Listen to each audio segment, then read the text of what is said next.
Hello friends, my name is Nikhil and today I am going to tell you a story that will make you think. So let's start. July 1st, 2018.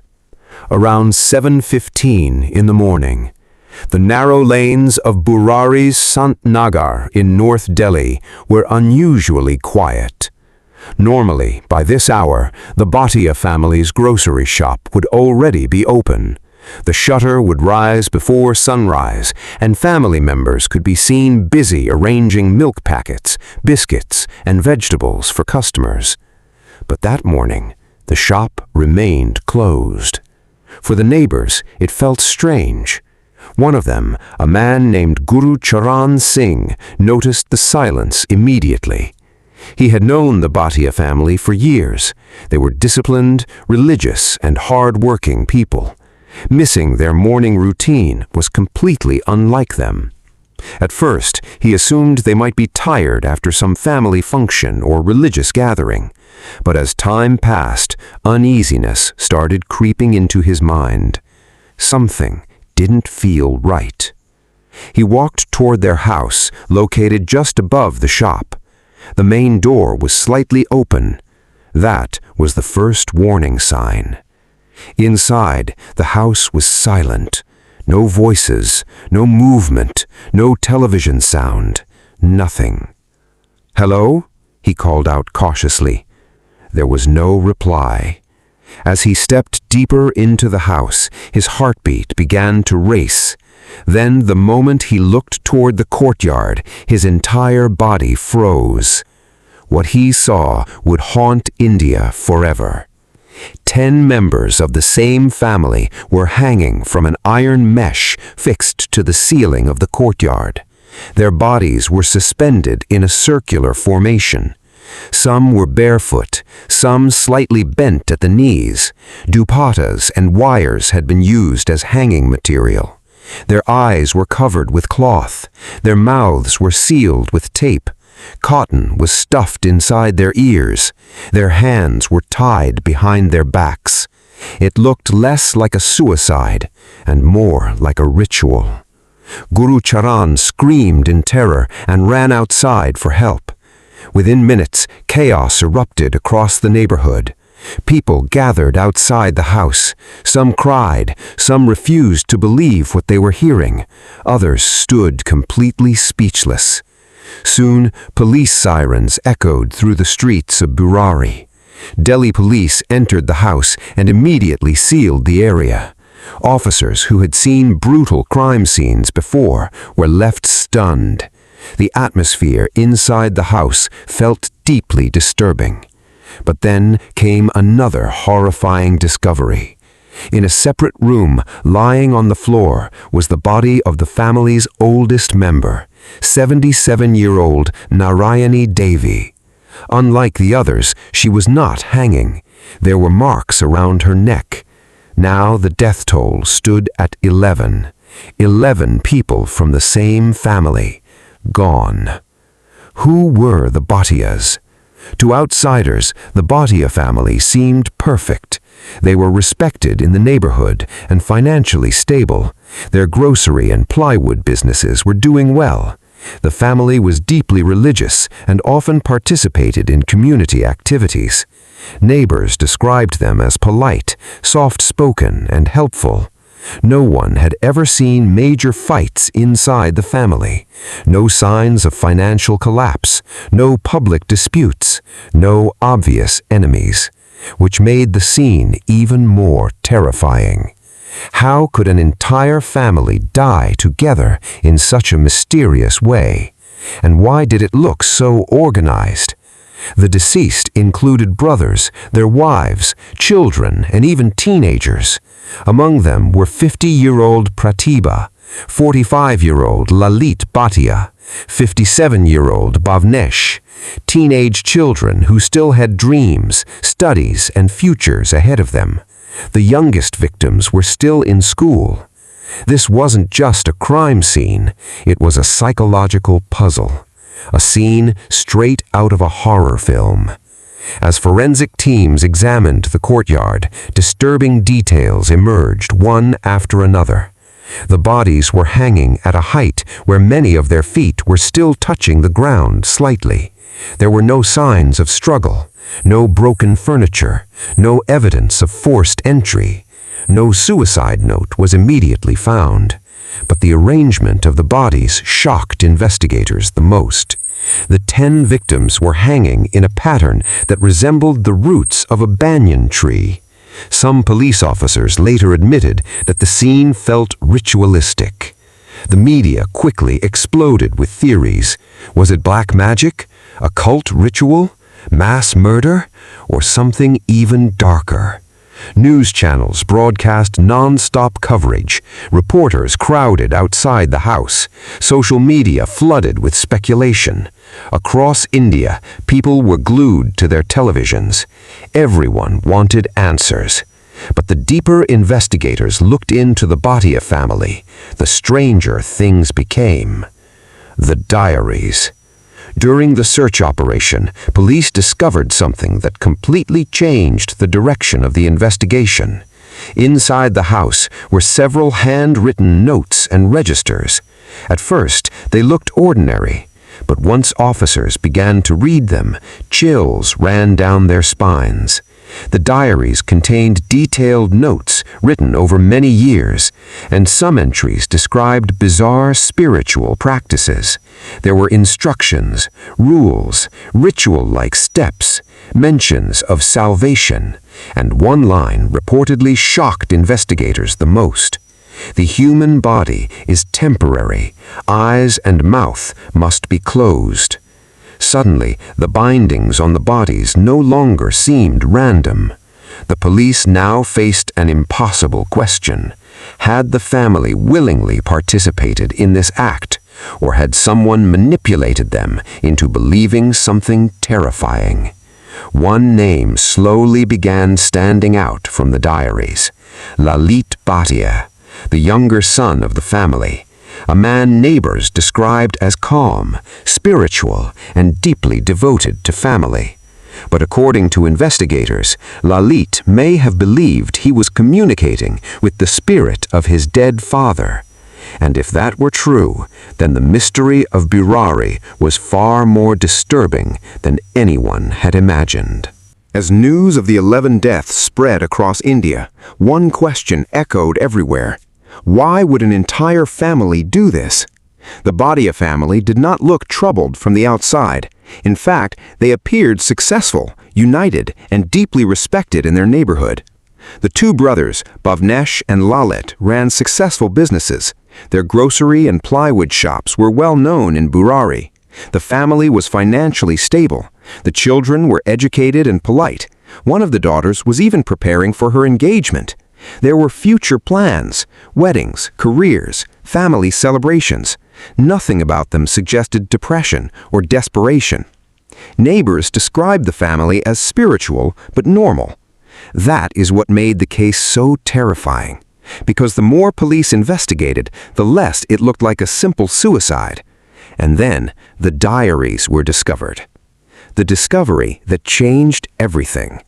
Inside the house, near the family temple, investigators found 11 handwritten diaries and registers carefully stored away. At first glance, they looked harmless, ordinary notebooks filled with daily notes. But once officers started reading them, the atmosphere inside the investigation room reportedly changed completely. The diaries contained writings spanning almost 11 years. Page after page was filled with strange instructions, spiritual messages, rituals, and warnings. Some entries talked about meditation and prayer. Others described detailed steps for certain ritual practices, and many of them were written in a tone that sounded like commands from someone else. The police soon realized something deeply disturbing. The family believed they were receiving guidance from a dead man. Lalit Bhatia's strange transformation. At the center of the mystery was 45-year-old Lalit Bhatia, the younger son of the family. To neighbors, Lalit appeared calm, respectful, and religious. He handled business matters, cared for family members, and was considered responsible. But according to the diaries, his life changed dramatically after the death of his father, Bhupal Singh, in 2004. The loss reportedly affected him deeply. Family members later revealed that Lalit became emotionally shattered after his father's death. Over time, he almost completely stopped speaking. For years, he remained unusually silent. Some believed he was suffering from severe psychological trauma. Then, suddenly, something changed. One day, Lalit's voice returned, and according to the family, he claimed something unbelievable. He said his dead father was speaking to him. "Father comes to me." Lalit reportedly told family members that the spirit of Bhupal Singh visited him during prayers and late-night meditation sessions. At first, the family may have been confused or frightened, but slowly they began believing him. According to the diaries, Lalit claimed his father guided the family, protected them, and gave instructions about how the household should function. The writings mentioned things like how family members should behave, when they should pray, how to avoid negativity, and how spiritual discipline would bring prosperity. Shockingly, many diary entries sounded as if they were written directly by the father himself. Some instructions were oddly specific. The entries often reassured the family, "Do not worry, I am with you." Another line suggested, "Follow the instructions completely and salvation will come." Investigators later believed Lalit either wrote the entries himself or dictated them in a trance-like state. But for the family, these were not just words in a notebook. They believed Bhupal Singh was truly guiding them from beyond the grave. Blind faith inside the house. Over the years, this belief reportedly became stronger. The family started treating Lalit almost like a spiritual medium. If he spoke during prayer sessions, people listened carefully. If he gave instructions, they followed them. According to investigators, many decisions inside the house slowly began revolving around these spiritual messages, and strangely, life seemed to improve. The family's businesses grew, their finances stabilized, the children performed well in school. This success may have strengthened the family's faith in Lalit's connection. What outsiders saw as coincidence, the family may have seen as proof that the spirit of Bhupal Singh was protecting them. The chilling similarities. As police compared the diary entries with the crime scene, horrifying connections emerged. The diaries contained references to covering eyes, tying hands, maintaining silence, and performing a final ritual similar to a banyan tree's roots hanging downward. Investigators were stunned. The positions of the bodies matched several descriptions written in the notebooks. One entry reportedly claimed, "You will not die, God will save you." Police now began considering a disturbing possibility. What if the family never intended to die? What if they believed this ritual would bring spiritual reward or divine protection? That theory would later become one of the most debated psychological mysteries in Indian criminal history, because if true, then the Burari deaths were not driven by hatred, they were driven by belief. A belief so powerful that 11 people may have trusted it with their lives. As investigators continued reading the diaries found inside the Burari house, a terrifying pattern slowly began to emerge. The writings were not random thoughts. They were instructions. Detailed, step-by-step instructions. And according to police, the family had been following them for years. When faith turned into obsession. The strangest part of the investigation was this. Ever since the family began following the messages written in the diaries, their lives actually seemed to improve. Their businesses became successful. Money started flowing steadily into the house. The children performed well in school and college. Family disputes were rare. Everything appeared peaceful and stable. Inside the family's mind, this success may have reinforced one dangerous belief, that Lalit's dead father was truly guiding and protecting them. Every positive event became proof. If business improved, it was because Father blessed them. If problems disappeared, it was because they had obeyed the instructions correctly. Slowly, faith turned into complete psychological dependence, and over time, questioning the rituals may have become impossible inside the household. The Vat Tapasya. Then, investigators reached the final pages of the diaries. What they read sent chills through the entire police team. The entries described something called the Vat Tapasya. The word Vat referred to the banyan tree, a sacred symbol in Indian spiritual traditions. According to the writings, family members were supposed to perform a ritual by hanging downward like the roots of a banyan tree. The instructions were disturbingly specific. The participants had to cover their eyes, block their ears, tie their hands, and hang in complete silence. But the most shocking detail was this. The diary repeatedly claimed that nobody would die. According to the writings, God would appear at the final moment and save everyone. One line reportedly reassured the family. Once the ritual is complete, all will be rescued. Another suggested, have faith, the Father will protect everyone. Investigators now believed the family may not have intended collective suicide at all. Instead, they may have believed they were participating in a spiritual test, a ritual, a moment of surrender before divine salvation. The last normal evening. To understand what happened during the final hours, police examined CCTV footage from nearby cameras. What they saw was deeply disturbing precisely because everything looked so normal. On the night before the deaths, family members were seen carrying out ordinary activities. Some went shopping, some returned from work. There were no signs of panic, no arguments, no attempts to escape. At one point, the family even ordered rotis from outside for dinner. The footage showed routine movement inside and outside the house. Nothing suggested that 11 people were about to die within hours. According to investigators, Narayani Devi, the family's elderly matriarch, reportedly ate dinner with everyone and ensured the household completed its nightly routine. It looked like any ordinary family night in Delhi, except it wasn't, carrying their own death inside. Then came one of the most haunting discoveries from the CCTV footage. Family members themselves were seen bringing plastic stools and electrical wires inside, the same items later connected to the deaths. The women of the house, the children, even young family members, all appeared calm while carrying the materials inside. No fear, no hesitation, no visible resistance. Investigators later concluded that most of them likely believed the ritual was temporary. They may have thought they would lose consciousness briefly, and then be saved. That possibility made the tragedy even more horrifying, because it suggested trust. Absolute trust. Not in a killer, but in a belief. The psychological mystery. Experts studying the case later proposed theories involving shared psychosis or shared delusional disorder.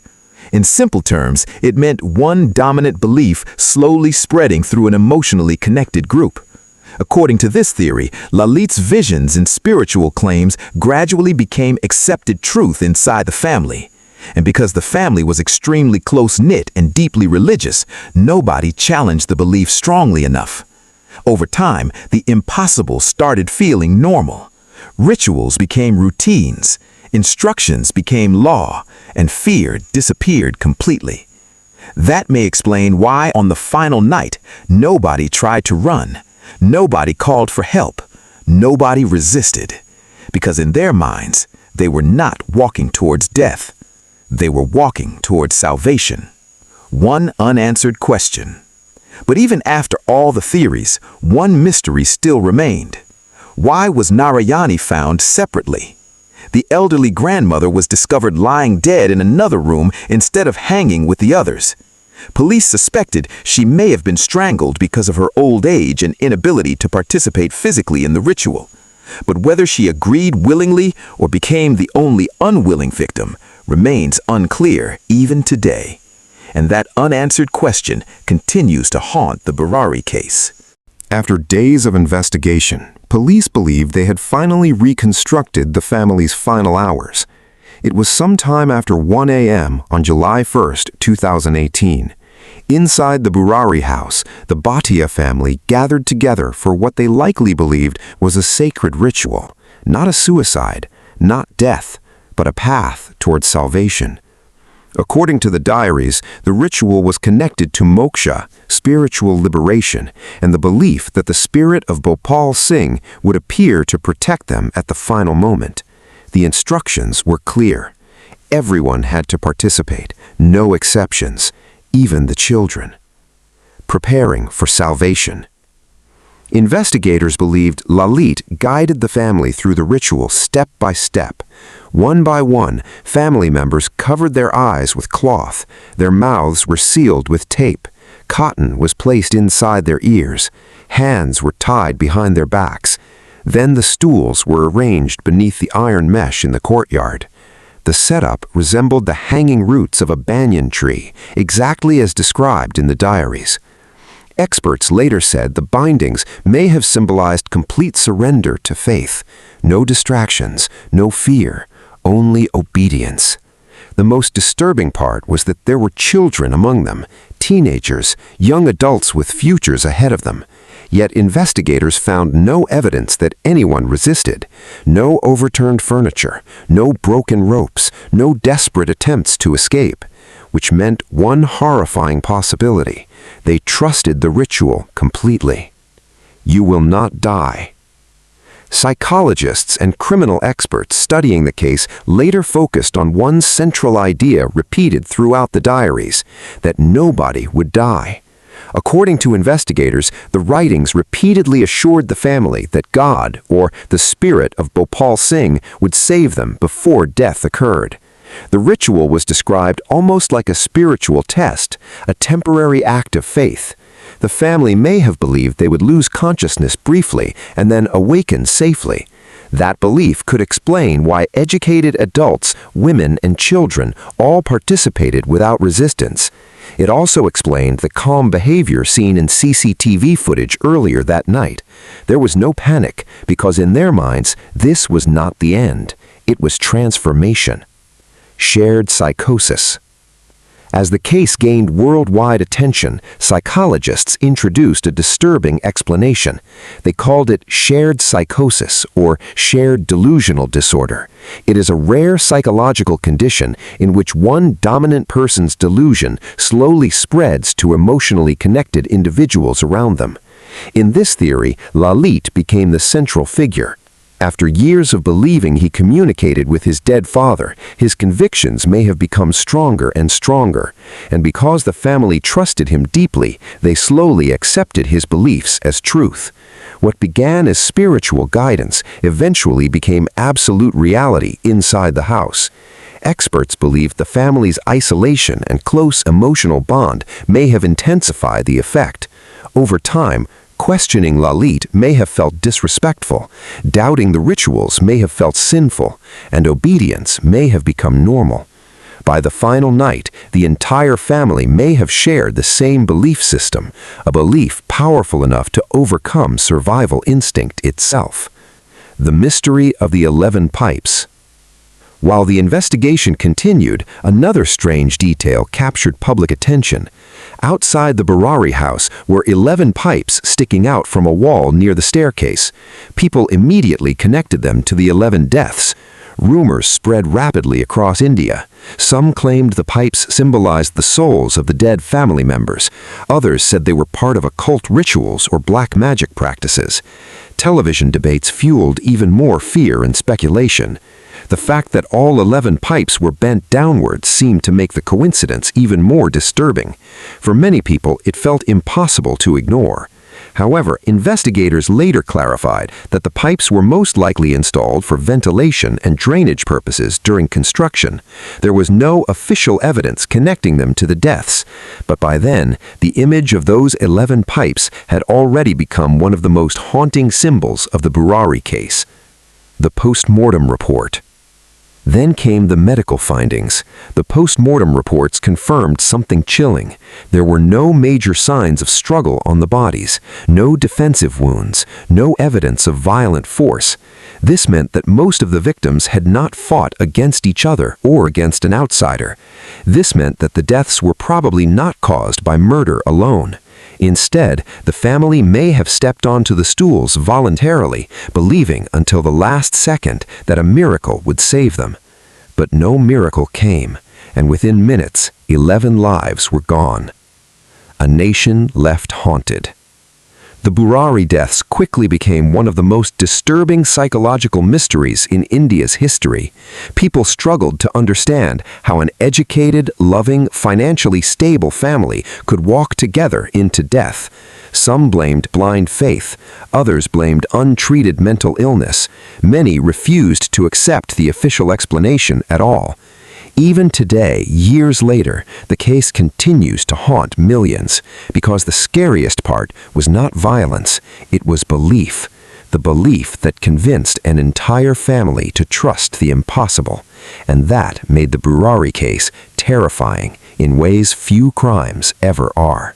By the time the sun rose over Burari on July 1st, 2018, the Bhatia family was gone. The courtyard that once echoed with conversations, prayers, and daily life had turned into one of India's most horrifying crime scenes. But amid the chaos and police sirens, there was one living creature still trapped inside the house. A pet dog, tied up on the terrace. The dog that kept barking. Neighbors later said the dog had been barking continuously during the night and early morning hours. At first, nobody paid attention. Dogs barking in Delhi neighborhoods was common. But after the tragedy was discovered, those sounds became terrifying in hindsight. The animal reportedly had a high fever and appeared restless and distressed. Some people later wondered, did the dog sense something was wrong? Did it hear the final moments inside the house? Did it hear panic, choking, fear? Nobody could know. The dog became a haunting symbol of the case, the only living witness to whatever happened during those final minutes, a witness that could never speak. Priyanka's future that never came. Among the victims was Priyanka, Lalit's niece. Just days before the deaths, she had gotten engaged. Relatives said she was excited about her upcoming marriage. Like many young women planning a wedding, she had dreams about her future, new beginnings, and a happy life ahead. Photographs recovered by investigators showed smiling family moments. Nothing looked abnormal. Nothing suggested tragedy. But according to the diaries, the timing of her engagement was spiritually significant. One entry reportedly suggested that after the engagement, the family needed to perform a special ritual to ensure peace, prosperity, and happiness for the future. To the family, this puja may have felt necessary, protective, sacred, and that belief may have pushed them toward the final ritual. I will come save you. As investigators studied the last diary entries, they found words that were both heartbreaking and terrifying. The writings claimed that strange supernatural signs would appear during the ritual. One entry reportedly said, "The water will change color, the sky will shake, I will come and save you." Those lines revealed how deeply the family trusted the prophecy. They truly believed rescue would come at the final moment, and that realization changed the emotional weight of the entire case. Because experts believe the family may never have expected death at all. For years, they had followed the instructions written in the diaries, and every time, nothing bad happened. So on that final night, they likely trusted the ritual completely. But then came the moment no diary had prepared them for.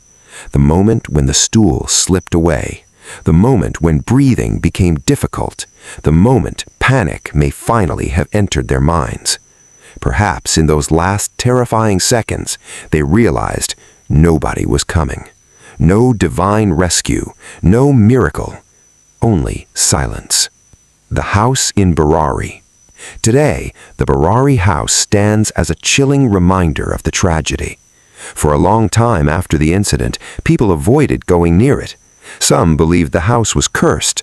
Others visited simply to look at the place they had seen endlessly on television screens. The case attracted attention not just across India, but around the world. Documentaries were made, psychologists studied it, criminal investigators debated it, and millions of people continued asking the same question. How could an entire educated family believe something so dangerous? The Burari deaths became more than just a crime story. It became a warning about blind faith, about unchecked psychological influence, about what can happen when fear, grief, spirituality, and obsession slowly merge together inside a closed family system. A tragedy that still haunts India. Even today, years later, the Burari case remains one of the most disturbing mysteries in modern Indian history. Not because of bloodshed, not because of violence, but because it looked so ordinary. A normal family, a normal neighborhood, normal lives, until one belief slowly consumed everything. The search for moksha, spiritual salvation, ended not in peace, but in death. And that is what makes the Burari case unforgettable. Thank you for listening to this story. If you enjoyed this series, like and subscribe for more real-life mystery and crime stories from around the world.